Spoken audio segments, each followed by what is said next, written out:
Hello, it's Jay here again and welcome to another tutorial. So in this lesson we are going to take a break from doing the enemy spawn and we're going to begin to overhaul the weapon scripts, which should have been imported when you imported your FPS controller, because it's one of the dependencies. And I've been over before, like I said, how to import things from one project to another, so I'm not going to go over that again. And same, I've gone through this project, I've reset up my buttons again. I've been through that before in this series, and I don't want to go over it again because I want to get on and actually continue adding some more code and features to the game. You can always go back and watch some old videos if you need a refresher. So with that said, let's come to the pistol script. And we'll wait for it to load up. Now, looking at it, I obviously need to tidy up my comments, but again, I'll do that off camera. And as always, we're just going to get some of the basic code in place first before we continue on. So you can put these variables anywhere. I'm going to put them here at the bottom. Private animation underscore, and let's say pistol anim. Close that line off. Put it back here. Defines naming convention for the pistol animation component, and public animation clip underscore pistol shoot anim. Close the line off. Our usual comment of create slot in inspector to assign pistol shoot animation.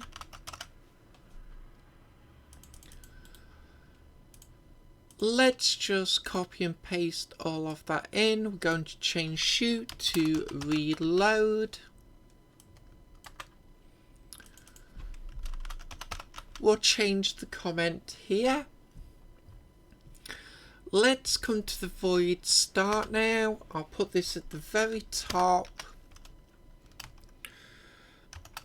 Underscore pistol anim is going to be equal to get component,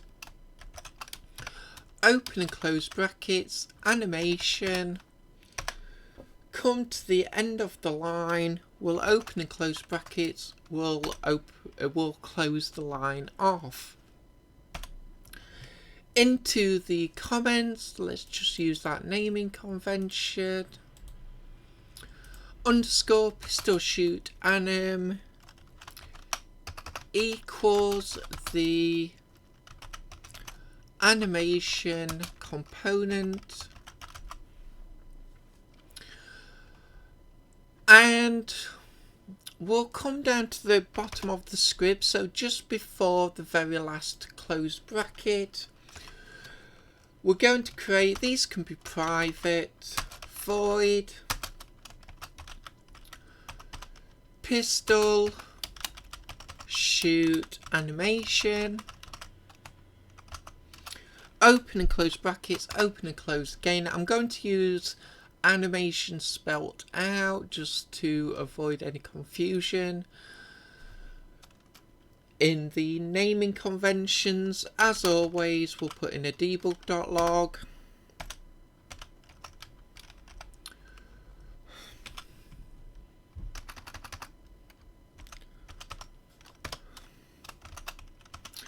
Open and close brackets, close the line off, little quote marks. Let's copy and paste the naming convention in. And we want the animation component, which is now equal to this naming convention, underscore pistol anim. Dot, we want crossfade, open and close brackets, close the line off. Inside the brackets, we're going to say underscore. We want the pistol shoot anim dot name. Let's get this into the comments. Crossfade in the pistol shoot animation, and we'll come below here. We're going to say underscore pistol anim again. We'll open and close these square brackets now. Underscore, inside the brackets, underscore pistol shoot anim dot name.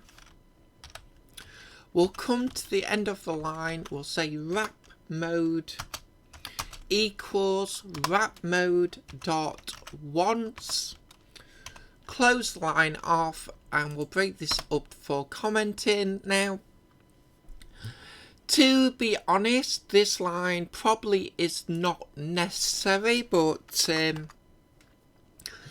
it's good to have in there just to be on the safe side. So into the comments, let's just say set pistol shoot animation